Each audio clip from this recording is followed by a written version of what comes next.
Hey guys, in this video I will show you how I scalp the markets using a simple and easy setup strategy that helps me to spot high probability areas on a chart. So scalping is basically a technique which involves opening and closing trades in a very short period of time in order to obtain quick profits. This trading method is based on opening trades and closing them with small profits on lower time frames. My scalping setup is based on finding confluence. A confluence is an area with multiple support and resistance levels, both static and dynamic. A confluence of support or resistance is more relevant to traders as it includes two or more important focus points on the chart. Although it might seem complicated, finding confluence on the chart is not difficult. You just have to train your eyes to spot chart areas where multiple levels meet.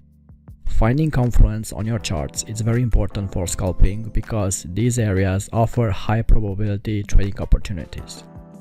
Before you continue with the scalping setup, let me tell you something important.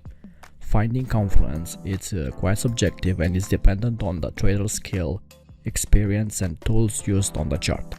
My personal rule is to find areas with at least two support and resistance levels. One of them must be a static level and the other one a dynamic level. So, we need three confluence conditions to be met for our scalping strategy. First, we need an obvious area of support or resistance. Support and resistance is practically the foundation of technical analysis, and these levels serve as a starting point for developing an idea of what may happen next in what concerns the price movement. So we first look at recent market swings and try to spot areas of static support or resistance. As a rule of thumb, if the line includes 3 or more swing points, it means that the support or resistance level is more relevant. But drawing horizontal lines around recent market swings can be very subjective, and in most cases we can usually only approximate those areas. That's why we need to add something else for our scalping confluence setup. The second confluence condition involves the 200 EMA as a dynamic area of support and resistance.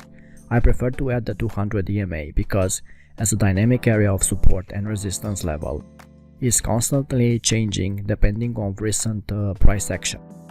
In the case of a static support or resistance level, you already know at the beginning of the trading day where those levels are.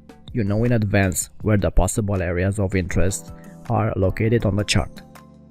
With dynamic support and resistance, you don't know an exact number as these levels are changing depending on market fluctuations.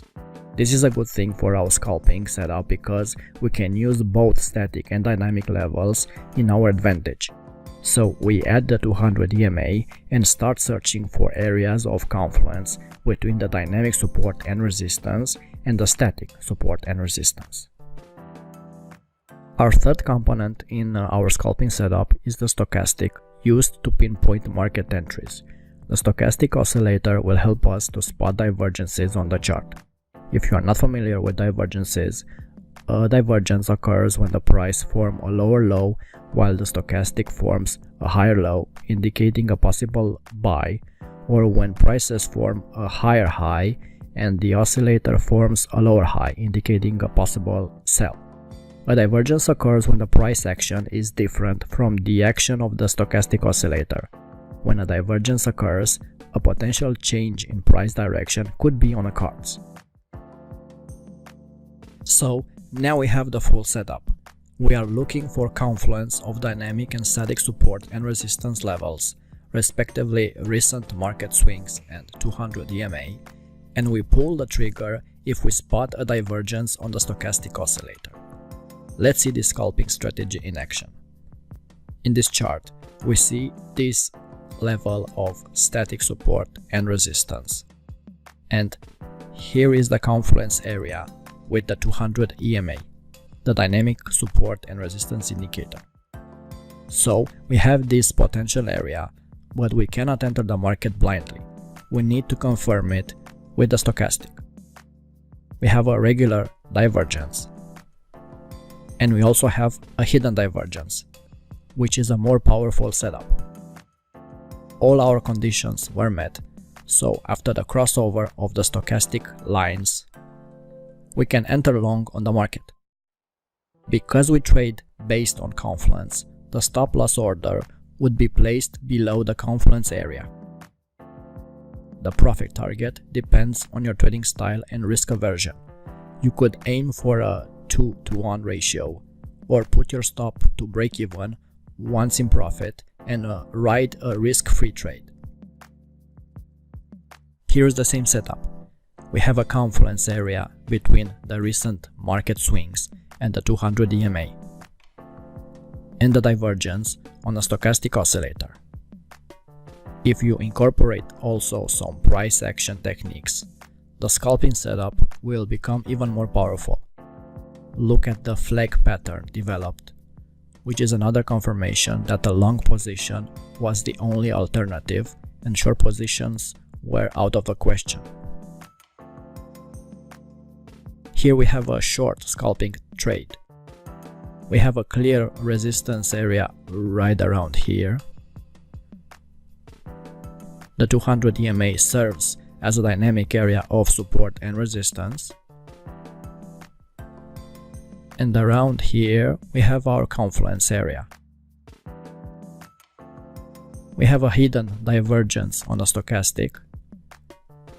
And once the stochastic lines crossed, we had the confirmation we needed, and the high probability trade was on the short side. I know that there are some of you who are also trading on crypto markets.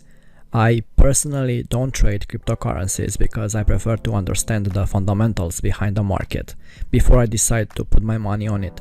So I've not tested this scalping strategy on crypto markets, but you can backtest it on a demo account to see if it has potential.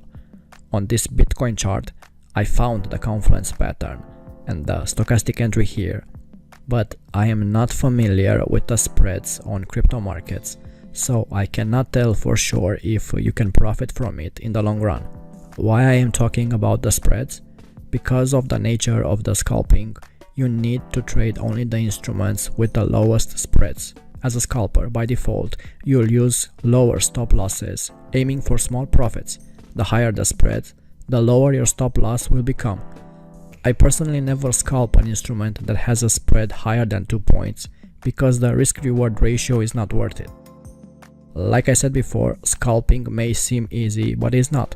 If you want to make money from scalping, it's imperative to have a disciplined approach to trading.